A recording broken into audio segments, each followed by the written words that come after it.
You're listening to a Times Higher Education podcast.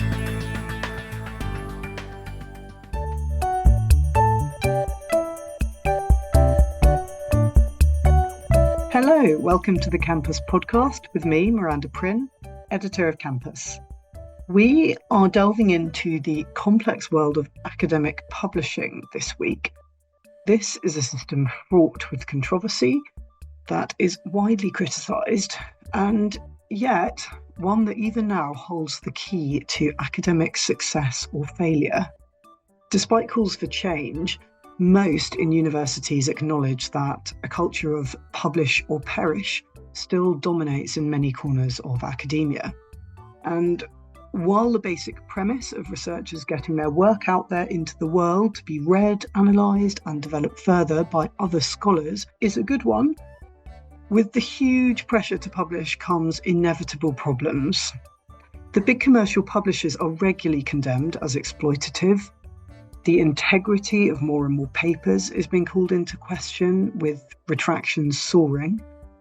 Peer review is accused of being corrupted, and even open access, for all its lofty ambitions, is awash with complications. And yet, scholars want to publish, and we all benefit when new knowledge is shared. So, I spoke to two academics who are carving different paths through the quagmire, seeking publishing solutions that will encourage and underpin quality research practices. First, I spoke to Paul Ayris, who is provost for library services at University College London, and who, 10 years ago, founded UCL Press as the UK's first fully open access university press, where he remains chief executive. I learned how this now flourishing press was conceived and where university presses fit into the wider ecosystem. We also talked about what new publishing and peer review models Paul and his team are exploring to support better and more accessible dissemination of knowledge. I then spoke to Philip Kurlinger, a professor of social science genetics at Vrije Universiteit in Amsterdam, who is also the co-founder and CEO of a tech startup, Disseminate Labs, which aims to help researchers share and access their work without paywalls or publication charges through an open peer-to-peer network. Now, I asked what compelled Philip to launch this platform, and we talked through some of the key challenges associated with predominant publishing models, and how Disseminate seeks to plug a gap in the academic publishing landscape by enabling researchers to share work at each stage of its development, which brings multiple benefits you will hear more about shortly. But first, let's turn to my conversation with Paul. Hi Paul, how are you doing on this hazy January day in London? I'm doing really well, thanks very much. Busy term with lots going on, so plenty to keep me occupied. Yes, I can imagine. That seems to be the general status quo most of the time across higher education. Well, thank you so much for finding the time to talk to me today. Now, you founded UCL Press back in 2015 as the UK's first fully open access university press. What led to this? When I was starting to think about the future role of the library in the 21st century, I realised that libraries not only store knowledge and catalogue knowledge, they can actually create knowledge. And the best way to create knowledge and to share it is to have your own university press. UCL was the only major research-led university in the UK at that time not to have a university press. And that didn't seem right to me. And I was also aware that the current long-form monograph format struggles in a commercial publishing environment. It's very expensive. Sales are actually quite low, very low, in fact, on a global scale. And it doesn't look like a format that will live in the future. So for all those reasons, I thought open access press run as part of the library or founded within the library putting UCL on the stage as far as dissemination of our research outputs were concerned. So it was a mixture of all those feelings. Yes, I can see the multiple benefits there. I know it was 10 years ago now, which I still find the fact that 2015 is a decade ago slightly terrifying. I know. But could you drag your memory back there and tell us a bit about how you actually went about setting it up, and perhaps extract some advice for others who might be considering setting up an institutional press or independent publishing platform? So, as I said, we had no commercial press using the UCL imprint. So I was starting with a tabula rasa, completely, it was a completely clear slate on the model that we could adopt. I went to talk to our vice provost of research, who was then Professor David Price, and to deans of faculty, particularly arts, humanities, and social sciences, because I wanted to start our work with a long form monograph format, and those are the academic areas that produce the most long form outputs. So I took soundings from all these colleagues, and then I started trying to devise a model that would work, that would meet all their requirements for scholarly impact, for very strict, clear review processes, and of course the business model that underpins the work. I think the most important thing that I would say to anyone considering to start setting up an institutional press is that you need to be sure, A, that you have academic support for what it is you're trying to do, that it fits into the university's mission, what it sees itself doing in the research space, in the innovation space, and in society.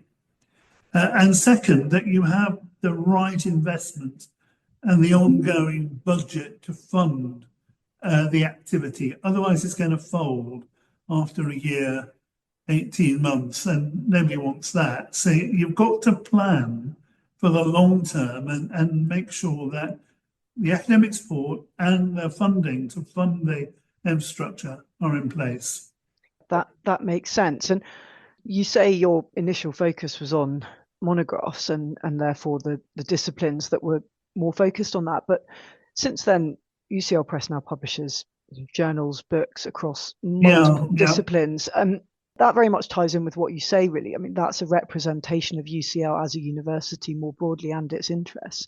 Absolutely, yes. So we have 3 publishing platforms at the moment. The oldest and best established, simply through age and years of operation, is the monograph platform. We also have started a very successful e-textbook platform and are getting lots of interest from academic colleagues about publishing their own teaching material in open access digital form as electronic educational materials and outputs. And we're trying to develop the idea of how we can scale this up so that that approach to educational outputs is present in every course which UCL offers for the student body. So that's the second platform. And then the third platform, as you say, is journals. We're bringing in a number of journals, commercial journals, well, academically led commercial journals who want to move to an open access platform. We have quite a healthy waiting list of journal colleagues who want to come in under the UCL Press umbrella. And we're also experimenting with a new journal format, the mega journal. The UCL Open Environment is our first mega journal where it's cross-disciplinary and interdisciplinary. So every possible aspect of the environment, which in the commercial publishing world would appear in niche journals in a number of areas across many different publishers, all this material in the mega journal is brought together under one, between 2 covers, as it were. So anything to do with the environment, finance, health, global warming, political issues, all these articles can be brought together in one place in the mega journal. And that's the model that we're testing at the moment. You've already mentioned that you identified that monographs were likely to struggle within a commercial publishing space. Now, in the last few years, I think it's fair to say that academic publishing as a commercial entity has been in a perma-crisis, with editorial walkouts from journals becoming increasingly common. We've seen more papers than ever being retracted. Big publishers are repeatedly accused of extractive business models. Are university presses part of the solution to this? Well, you've hit on some really important questions. So of the three platforms that I've mentioned in relation to UCL Press, it's the journal space where the commercial offering is most, I think, soundly established. Clearly, there are pressures in the journal market. The inability of many countries, particularly in the global south, to be able to afford to buy these titles because they don't have the budget to do so is a really serious issue when it comes to ensuring that research is equitable and anyone, anywhere in the world who is a researcher in a particular field can make a contribution. If you can't get access to the literature, then that's going to be really difficult. The open access model that this university press is developing, there is a space for us to put a new concept into the landscape and see how that takes off with regard both to potential authors and potential users. As I said earlier, we have a number of established journals, mainly society journals or learned society journals, who want to come in to the UCL Press fold and use the UCL Press type model. And that's very encouraging. So we're looking at expanding our list of journal titles on our journal platform as we speak. And the mega journal is our major attempt at a completely new model for how research outputs are disseminated, how they're publicized, and how they can be made available to a global community in an equitable way so that everybody has the chance to read the research that's being published. So I think universities have a really important role to play through their presses in changing the publishing landscape. Of course, and not only does it make it equitable in terms of those who wish to access this research, but it's going to then also accelerate the generation of knowledge as more people are able to learn from the research and potentially then develop it further. I certainly think there is an accelerator factor in material being available in open access because of the visibility that research has. Let me give you just one example. Our most accessed and downloaded monograph is by Professor Danny Miller, who's a professor here in anthropology. And he and his colleagues, on the back of EU funding from EU grant, published a book on social media called How the World Changed Social Media. Now, that one book has been downloaded and accessed over 500,000 times in its lifetime as part of the UCL Press stable. That's 500,000 accesses. What are the traditional figures for sales of hard copy over the bookshop counter? About 300 copies. The sector would say, well, if you sell 300 copies of a book across the bookshop counter, that's a good outcome. I think that's an appalling outcome, actually.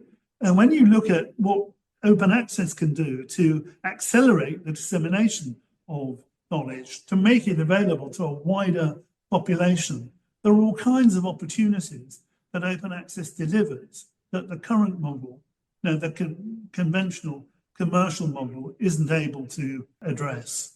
Yes, 300 copies to 500,000 is, I mean, they're not really comparable figures, are they? They're worlds apart.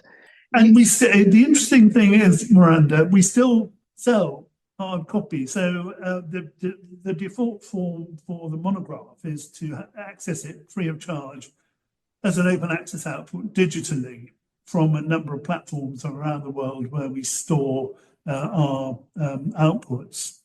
But you are able, if you're a reader and you want a paper copy, you can order a print on demand paper copy. And we still sell paper copies in numbers very similar to that 300 number that I mentioned in relation to conventional commercial sales. But the added value is that the digital, which has tens of thousands of downloads and accesses, is available as well in the open access form, and it's free at point of use. So you've added an enormous amount of value simply by adopting the open access model. How does your open access business model work? Because there seem to be different approaches to this. Again, I wonder if there are some lessons here for others listening. Well, I don't think there's one model that fits every institution. So my own view is that you need to work within the context that you're based and come up or use one of the business models that are available in the open access community that best meets your needs. Here in UCL, we get funding from the UCL research budget to fund the development of the press. It's a tiny percentage. I think less than 1% of UCL's total research budget is spent on developing and maintaining the press on an ongoing basis. That means that UCL authors can publish for free, provided they pass the normal peer review requirements for their outputs. We charge currently an APC or a BPC in this case for monographs for external authors if they're not funded by a research funder. But we have a waiver program as well, where we're able to, through the income that we derive from the sale of print copies, we're able to waive the book processing charges for a number of authors who come from developing countries or come from universities who couldn't possibly afford the book processing charge. Our aim is to phase out the book processing charge in the longer term and have a fully diamond open access approach to funding the monograph output. At the moment, it's very close to being diamond open access, but not entirely free of fees that we charge external authors while we develop our income streams in other areas to enable us to move to a fully diamond model. You mentioned peer review, just in reference to UCL authors needing to have gone through that process before their pieces are published. Now, I'm keen to talk about this because this is another area of concern that is widely expressed across higher education. There are worries that this system is in some areas being corrupted and is not always a reliable quality control method. So I wondered how UCL Press goes about trying to ensure quality and integrity of the published research that you put out. So that's a good question. We have different models depending on whether we're talking about monographs, research monographs, or journals. So let me start with research monographs. We have a two-level approach to peer review for research monographs. When the author submits a proposal to publish a book, they're invited to name potential peer reviewers from around the world who we could approach to ask for a review of the manuscript or the proposal if it's still at proposal stage. We also have an academic editorial board, which I chair, made up of UCL academics who are also able to name potential referees for any manuscript or proposal. we get two written referees' reports back from our chosen referees, and then their reviews are reviewed and assessed by the editorial board. So those two layers of assessment. And if we agree with the peer review reports, then we would issue a contract to publish. If there are any questions, we would approach the authors again and ask for clarification or more work in certain areas. And we found that double lock, as it were, the external peer reviewers and our internal editorial board be quite a sound one in terms of identifying the best proposal that come into us, because obviously we get more proposals than we are able to publish in any one year. For journals, let's look at the mega journal, because we have set up a completely new system of open peer review for UCL Open Environment, because we want to test that as a new model for journal publication. So when a article comes in to UCL Open Environment, the editor of the journal will have a quick look at the content, and if he or she feels that it is suitable, it will go immediately to a preprint server, not be published, but sit on a preprint server as a green open access preprint, and it will always stay there as a preprint. And if the author sends corrections or additions or wants to delete particular sentences, the second version will stay there as well on the preprint server. It will then go to peer review, and we would look for 2 positive peer review reports, and we publish the names of the reviewers and their affiliations, so that who wrote the reviews published as well. So who wrote the review is known to the audience. And then when there are at least two positive peer reviews, it will be published in the published version of the journal. We've found that using open peer review, it's novel, but it is attracting interest, certainly from our authors who find it a very transparent way in which their work is being assessed and evaluated when it comes to publication. So we're going to carry on with that model and continue to monitor author reaction and reader reaction to those quality control mechanisms. Interesting. So when you talk about open peer review, that's in reference to the reviewers' names. Yes, and their institute. Which, of course, means everyone is held to account. The process you've described there sounds fairly rigorous.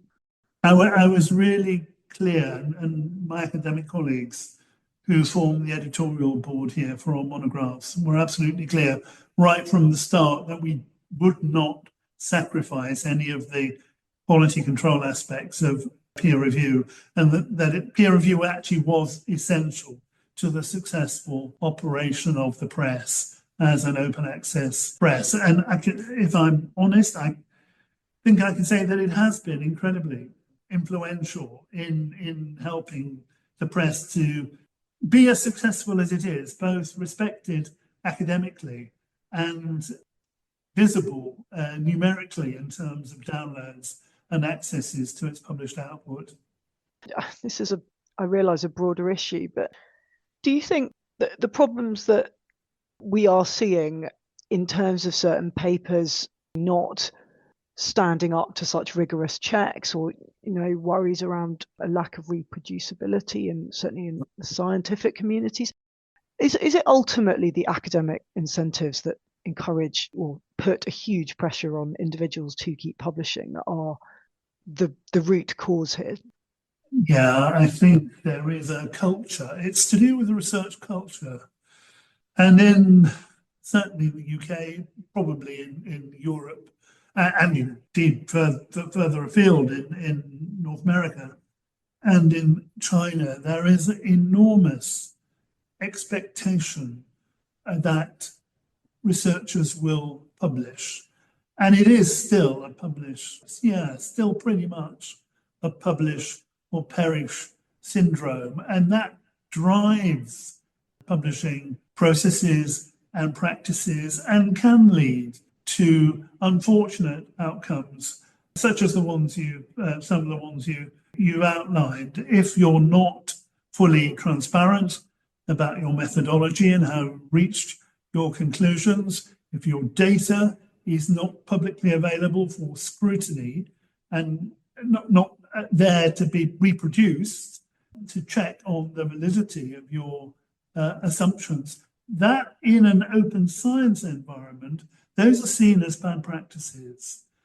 So to get away from the challenges and the failings that you've outlined, we need to change internationally. We need to change our research culture, and open science brings with it a number of insights into new ways of working, new ways of collaborating, an emphasis on transparency and reproducibility and accountability, which will check many of those imbalances that you outlined. So I see open science as part of the solution to a known challenge that research and researchers have, and one that we should fast forward in terms of the solution to tackle those agendas.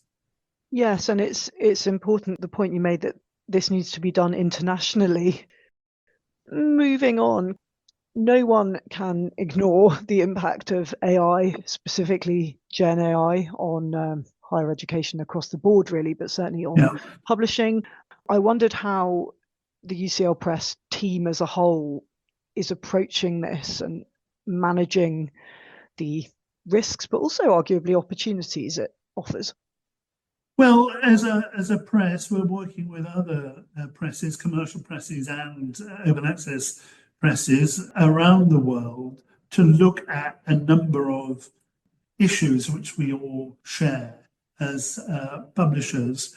We're looking at the legal challenges that have been brought against some AI companies that could determine whether or not their activities in training large language models on large data sets is or is not an infringement of copyright, and so legal or illegal. That's a really important question in the publishing world. We're also looking at technological developments that allow Gen AI tools to attribute their sources. So you not only see the information, but the AI tool will tell you where that information was derived from. And that is essential for works that are published under a Creative Commons license, because attribution is part of the license. And Gen AI doesn't always understand that attribution is important. On the positive side, it's an opportunity. Yes, I'm looking at ways in which AI can work in a publishing environment, perhaps by producing high quality translations of press outputs into languages where otherwise it would be expensive and time consuming to produce translations. We do produce some translations, but not routinely. Is AI a way of doing that? If in China, say, not everyone will be fluent in English, can we translate our outputs automatically or on request into Mandarin, Chinese, or Cantonese? That's an important question for us if we want to maintain our visibility on a global stage. Open access often supposes that English is the default language. Now, that's not very equitable. So we need to look at ways in which the translation issue is brought into the forefront of our thinking. And we're beginning to look at AI, see whether that is a way forward. Yes, it's a complex thing, AI. Fascinating, but complex. Yeah, quite. The doorways it opens feel endless at the moment, some good, some bad. But I think everyone's sort of grappling with it in their own way. Finally, I'm sure many listening would be very interested to hear from you what advice you would offer for academics, particularly early career academics, really looking to maximise their chances of getting published. What would you say to them? Gosh, right. Okay. Well, if I said one thing to them, I think it would be this. And let's take monographs as the basis. The key, I think, the single most important thing that an early career researcher or academic needs to do is to develop a really strong proposal for the book they want to publish. A proposal that clearly situates their work in the wider landscape of the existing literature and sets out clearly the value of their research and the potential audiences who would be interested in reading those outputs. How does your research make a difference? And what does it say to the challenges that face society, equality, justice, health, global warming? Does it have any impact in any of those big societal questions? Now, your proposal needs to do all those things. If your proposal can address all those challenges and questions, then you're much more likely to get published, because when it goes out to peer review, you will have ticked all the boxes that the reviewer could potentially be looking at in terms of making a judgment on whether this or is not a publishable piece of work. And it's not always obvious from some proposals that come in that all these issues have been tackled or considered. So I think the proposal really sets the framework for future activity when you're writing, and a good proposal is much more likely to be published than one that doesn't meet all those criteria. Well, that's a great piece of advice. I can see by setting things in the context, broader context, both in terms of academia, but also the real world in which we all live and work, that is also what demonstrates the unique nature of the work in question and gives it its raison d'etre. Yeah, I mean, the role of universities is both to undertake research, to push forward the boundaries of our understanding and knowledge in any particular area, but also to answer and support society in terms of answering the questions that society has about its existence, about its sustainability, and how to improve conditions in society across the world in terms of health and justice, and dealing with threats such as global warming. Well, Paul, thank you so much for taking the time to talk to us today. There's a lot there for anyone listening to unpack. My pleasure. Thanks very much for the opportunity to talk. Alongside the publishing insights, there were some useful takeaways there for academics wishing to get published. And Paul's final point that scholars should try to situate their work within the context of known global challenges is a really good reminder of that core mission of universities and academia to serve those wider societal needs. Because I imagine when one has spent months, even years, completely immersed in a very detailed, intricate research project, it might be easy to forget to step back and take that broader view. Now, moving from a relatively well-established publisher to a new player in the game, Philip Curlinger set up DISI Labs in 2021 to answer a need for greater transparency and reproducibility across scientific publishing. His aim was to create a platform that would make it easier for researchers to share their work early and that would recognise the value of peer reviewers. But he can explain all this a lot better than me. So, over to Philip. Hi, Philip. Great to meet you. Yeah, great to meet you, Miranda. Thanks for having me. Pleasure. So, you are the co-founder of DISI Labs and co-creator of DISI Nodes, both of which aim to support a more transparent, accessible, fairer system for sharing science research. Is that a fair summary? Oh yeah, absolutely. You're spot on with all of that. So can you talk us through how these platforms, I mean, I've mentioned DISI Labs and DISI Nodes, Can you just briefly explain what they offer, what they do? Yeah. So DeSci Labs is the company, and then DeSci Publish is basically the first product that we're making available to the scientific community. And what this is basically a preprint network on steroids. So it's a place where you can share your work in progress and also your past publications. So not just the articles, but also data, code, images, anything that supports your research finding and documents how you ended up with your results. And in contrast to traditional publishing solutions, everything on DeSci Publish is versionable, so you can go in anytime, update it easily without overriding the original content. And we provide a number of nice AI-powered tools that give the authors additional information about the work and basically helps them streamline the publishing process. So that's a short summary. And what will come next is basically journals on DeSci Publish. And with the journals, we will launch a reward system for referees that will actually incentivize faster and higher quality peer review services that are going to be publicly available. So again, in an effort to increase the transparency and the quality of the research that gets shared. Brilliant. That'd be great to come on to talk a bit more about that peer review system. Yeah. That is an area of contention. Yeah. I'm keen to just for now, though, stick with the DeSci name. I gather this stands for decentralized science. And I wanted you to, again, just explain what this means and the implications of it.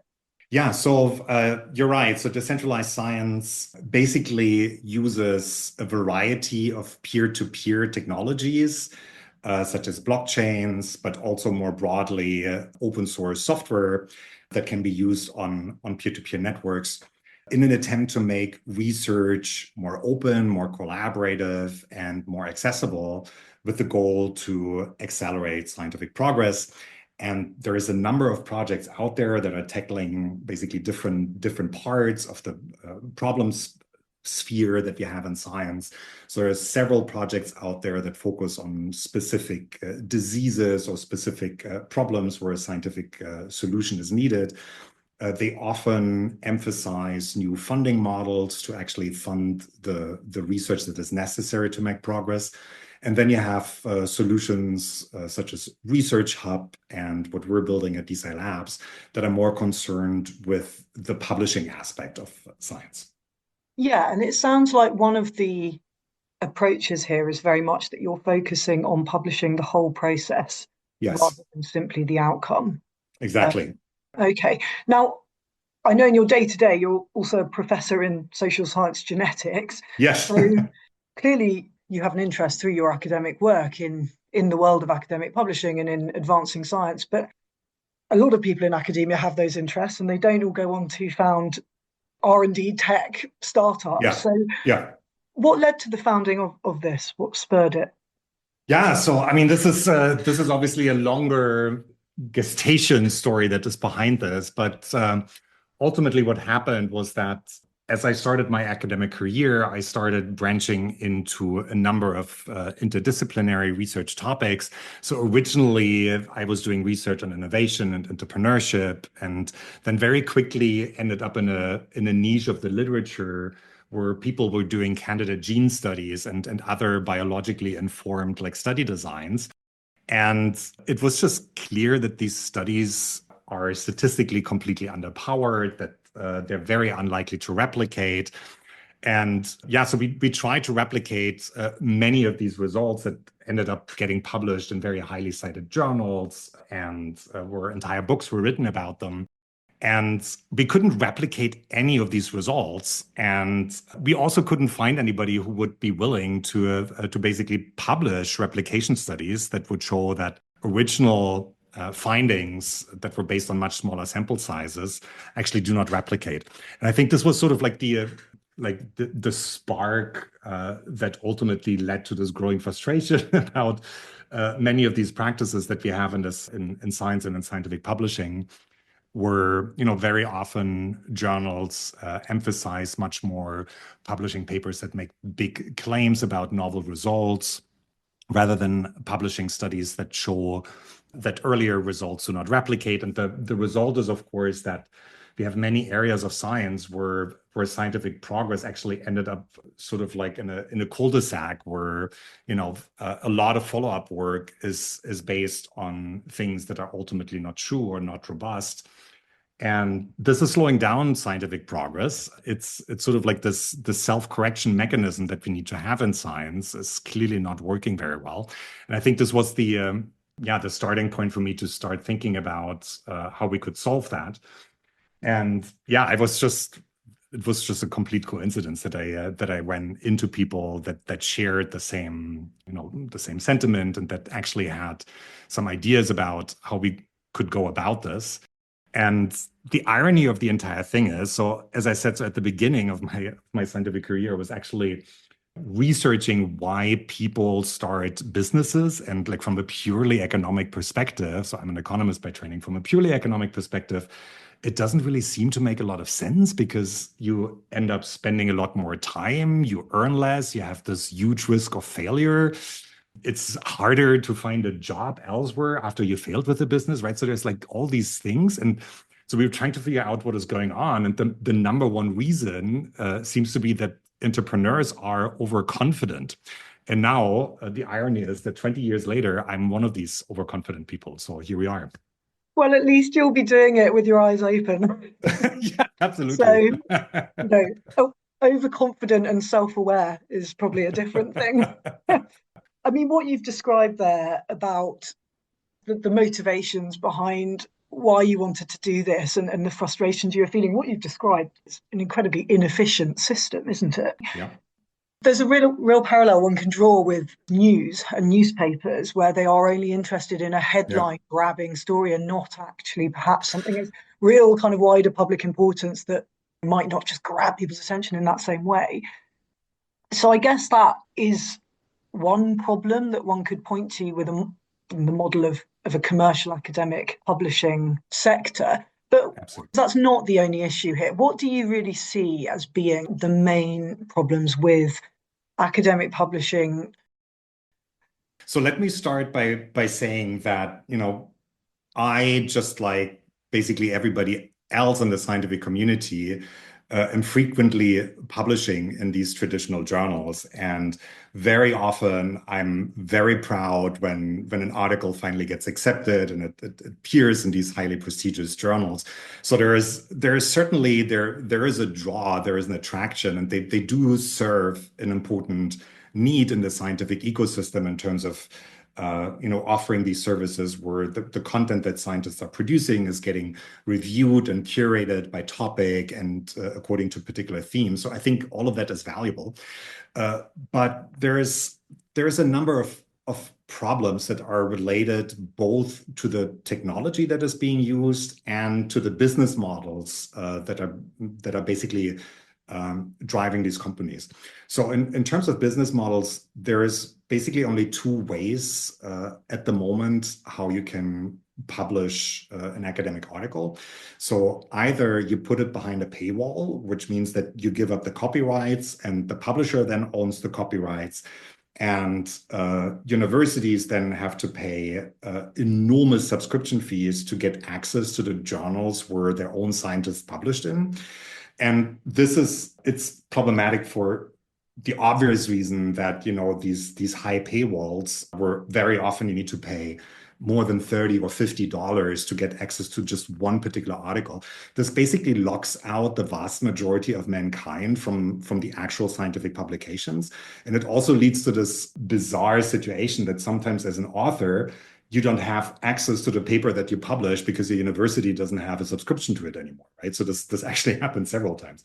So this is one possibility how they finance themselves, and the other possibility is with so-called open access publications, and there the author has to pay a publication charge. And this is only paid once an article is accepted. And these publication charges, they can range from $1,000 at the lower end to up to $12,000 or $13,000 in highly prestigious journals. And then the papers are publicly available, which in principle is a fantastic thing. But this comes with the perverse incentive for the publisher to lower the acceptance standards, because every time they reject a paper, they are actually losing a substantial amount of revenue. And what we've seen is that in the past 20 years or so, since open access really started to take off and to become more and more popular and dominant, we've seen that the overall number of publications has been like exponentially increasing. So there's just more and more and more getting published. So it's like over 3 million articles every year that get published at this point. And a very large share of these openly accessible publications are actually published in journals of very dubious quality, right? So there's, we're talking about paper mills, we're talking about predatory publishers. There have been so many scandals related to this. And of course, the problem is like, if you as a scientist can basically pay somebody to publish your work, how can you ensure that, that there is going to be an unbiased, objective, and thorough evaluation of the quality of the content that you're releasing? So these are the basic two problems. And then there is a third one on top of it, which is that the referees, which are typically, other members of the scientific community, so peers that you may or may not know, but that basically work in the same area as you. So they're doing these peer reviews for you, but they're doing that without getting paid or getting any sort of other rewards for it, right? So basically, the scientific community now, we're not only doing the evaluation and the curation of the scientific content for the publishers, we're not getting anything paid for producing the content or for doing these services. And then we pay to either get our work published or have access to it. So this entire system is just, it's really absurd when you think about it. Yeah, so this is like on the business side. And then on the technology side, there is the obvious problem that most publishers basically only have an infrastructure to publish articles, so basically papers, right? So PDF documents. And although this is very valuable and people really like to read scientific articles, and they're always looking for the option to just download the PDF, it also means that a large part of the research and of the evidence that the claims in the article are based upon is not available, cannot be evaluated, right? So papers typically are not published with the data or the code that are underlying the results, which means that they cannot be evaluated. Others cannot check if these results are actually true, what the authors really did to end up with their claims. So it boils down to having to believe what the authors are writing. And as you can imagine, this leads also to a bunch of problems. Yes, and unfortunately, you cannot just simply accept the claims put in these papers. I think it's important that you stated that the big academic journals do play a really important role. A lot of people could come under the impression that a new project would be seeking to almost replace them, and that doesn't appear to be what you're trying to do at all. What you have pointed out is there are some big gaps in the way it works at the moment and need filling. And talking then through the business model, this business model that you describe is clearly just a completely one-way relationship with perverse incentives and all sorts of other problems. So how can these stumbling blocks be addressed? So I think that there is several ways how the system can be improved. And just to also say that up front, so we're not the first ones who thought of these potential solutions. So many of these ideas, they have been around for a while, and people started experimenting with them in some way.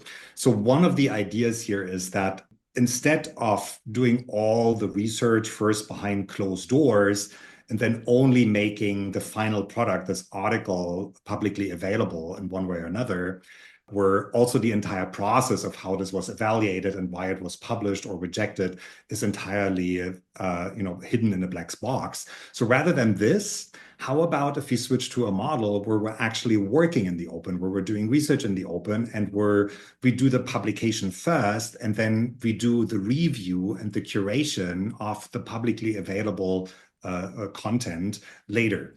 And there's other publishers that have actually tried to experiment with this. So eLive, F1000, there are examples of this. And in principle, I think this idea of switching the paradigm around and like publishing first and then doing reviews and curation later is very attractive because first of all, it speeds up the availability of new research results. Just sharing your manuscript openly on the internet is actually not a cost at all, right? So this is this should be for free, and it is for free. So there is no economic reason or technological reason that stops people from doing that. And then to do the review and the curation of that publicly available content in the open still fulfills the same purposes as the current journals do, but it just creates much more transparency around the entire process of how the authors ended up with their results and why a particular manuscript ended up getting accepted in one journal and not another. So this is one thing. It also introduces much greater accountability. Exactly. People can see the whole process, why something's been accepted. But the other thing it strikes me, hearing you describe that sort of flipped approach, is that it also is a better reflection of the scientific process. Yeah. You put forward a theory, you test that theory, yeah. you refine, and so on. That's much more reflective of how it works. Yeah, absolutely. And I think the number one reason why people are not doing it, so why scientists are not comfortable working in the open, is that they're often afraid that their ideas are going to get scooped by somebody else who then ends up publishing the same thing basically before them, right? And this is based on this idea that only a journal publication actually counts and everything else is irrelevant. So I think actually this is not true. I think the other way, rephrasing that and thinking about when you share your ideas very early on and you claim provenance, that you had this idea at a particular point in time, then you already claim credit for that, and you can always point back to that and you can say, look, I was first, right? So like from my point of view, like this fear of getting scooped is actually not a legitimate reason for trying to work behind closed doors. I'm a big fan of much more transparency. Yeah, absolutely. The earlier you get your idea out there, even if others are working on it, you are then part of that Exactly. process and part of that thinking.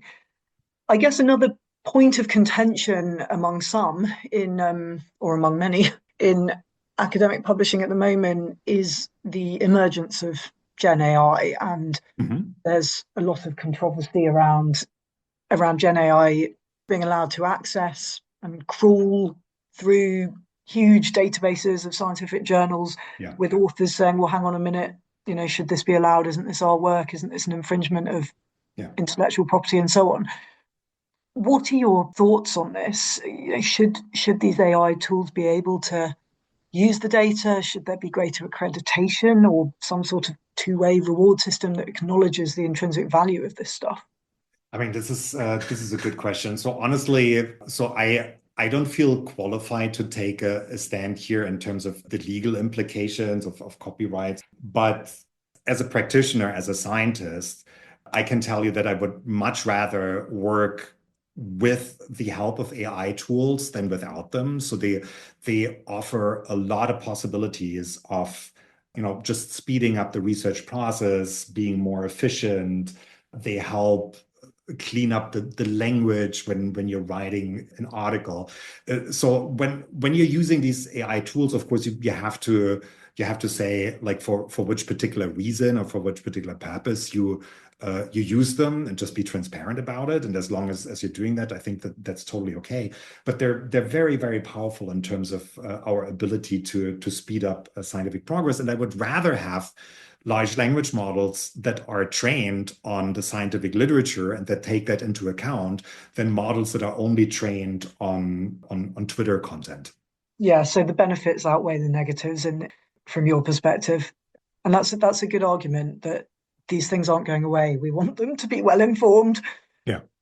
On an individual level, coming back to the DESI project, what opportunities does this offer? Can you talk us through sort of on a practical level how someone might benefit from what you're offering? Yeah, absolutely. So we've built our tools really with the objective to make it as easy and rewarding as possible for scientists to follow best open science practices, which means, being transparent, sharing your researches, working the open, and really starting to share your ideas and your progress very early on. So, and it's super easy actually to do that in our system. So we have a variety of AI tools that make it very easy for people to quickly share their results. So instead of like battling with a submission system for hours, in our system it's like 1 minute if you already have a manuscript, and then you're done with your publication because all the metadata is automatically extracted. But more importantly, you can actually use the system to build this credible track record that shows the public, the reviewers, your colleagues and editors, the steps that you took to arrive at your final results. And it turns out that this type of transparency is actually extremely highly valued by editors and by referees. So by doing that and by also sharing your data and your code, actually you are improving your chances of getting published in the journals that ultimately count for your career. And you ultimately also increase the potential impact of your work. So there's plenty of studies showing that articles that come with data and code and other resources, that they get cited much more often, right? So you can just say that from a very utility maximizing perspective of a scientist who works in the established system, this is actually a way how you can save time and basically get more impact out of the work that you're doing anyway. And then we have a number of nice analytics tools that are actually quite helpful for scientists. So a couple of months ago, we released so-called novelty scores. So they're basically the result of a vast model that was trained on over 250 million academic articles, and that measures how surprising the content and the context of a particular article is compared to all the existing literature out there. And this is nice because we made these scores available now for really all these 250 million articles that can be accessed either as a full text article or at least where you have access to the abstracts through OpenAlex. And so with these novelty scores, you can actually find very quickly the most groundbreaking ideas, the most challenging new things that are most likely to move the needle. You can use the search engine to filter by particular topics or universities or authors. And you can also get all these analytics for every version of every article that you upload on the platform. And then you can make the decision when you want to submit your article to a journal. You can actually either reveal these analytics and basically create a cover page for your submission that reports all these statistics and that also shows whether you, for example, share data and code and whether others have already acknowledged your work. And all of that may actually help the authors to just be more successful in the traditional academic ecosystem. So this is the value that we can provide in the short term.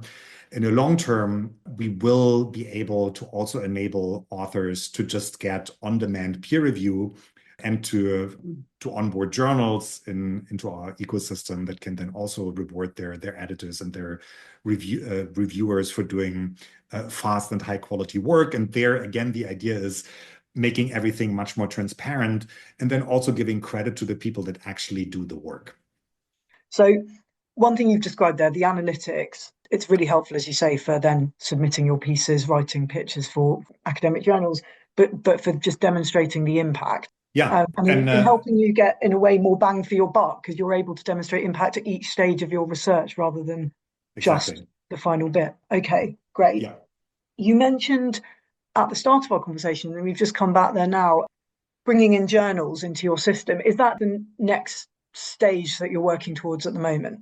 Yeah, so really the idea is that, I mean, everything that we're building is open source technology, and like all the content is shared on this distributed peer-to-peer network. So there is no data silos like in the traditional system. So there's also no possibility to create paywalls around that content.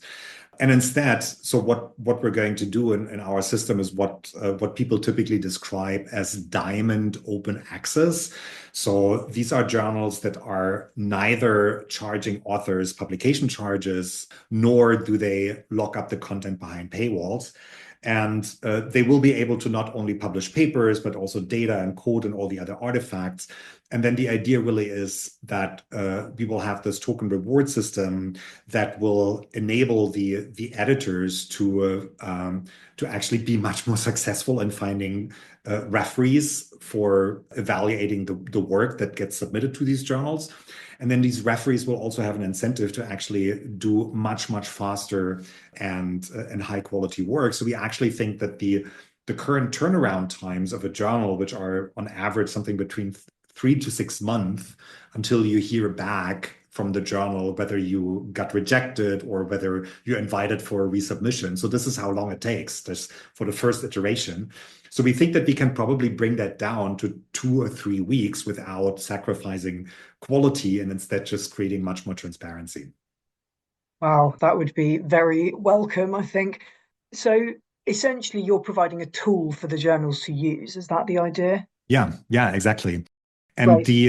The idea behind this token is really that we want to create a system that basically shifts the monetary value that scientists are creating with their referee services, which currently basically boil down to a multi-billion-dollar donation that science makes to the for-profit publishers every single year. So we basically want to have a vehicle that allows them to capture the value that they're creating themselves and basically give it back to the scientific community. So these tokens will be freely distributed to bona fide scientists and to journal editors and people that want to use the system to evaluate and curate research. So everybody will be given basically enough of these tokens so that they can operate in the system for free, as long as they keep behaving like a good citizen, where they give back at least as much to the community as they request from the community in terms of getting their own work evaluated. Yeah, okay. So it's self-sustaining, a circular system. I think the time efficiency element on an individual academic level, the fact that this can really facilitate an overworked academic to just get their data in there quickly, will be very welcome indeed. One final question, which is, we've been very, very focused on science. Is there a potential for this opening out to other disciplines? Right. So what we're building is really focused on scientific publishing and making scientific knowledge more accessible and more transparent. But I think there is very obvious use cases for what we've already built outside of traditional academia. So with these novelty scores in the search engine that we have, that basically gives you access to like the entire scientific literature, you can already use the system to very efficiently find new research that you're interested in or that's potentially relevant for your company or for the research process that these companies are doing. So, and it's also an interesting way for students to just familiarize themselves with the newest trends in particular fields of science. So all of these things are already possible.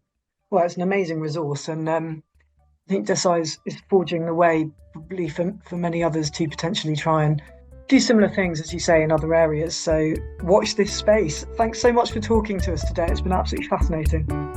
Thanks so much for having me, Rana. Great pleasure. So, if you started this podcast feeling that academic publishing was doomed, I hope these two interviews have given you renewed hope for the future of research and the possibilities and opportunities currently being explored. There are a lot of passionate people out there seeking new and better ways to advance knowledge, and Paul and Philip are two great examples. You can also find a campus spotlight guide looking at what you need to know in academic publishing today at www.timeshighereducation.com/campus. This pulls together advice from academics and publishers all over the world on pitching your ideas, perfecting your manuscript, understanding open access, and even launching your own journal. If you enjoyed the podcast, please like and share, and we will be back with you in a couple of weeks. Bye-bye.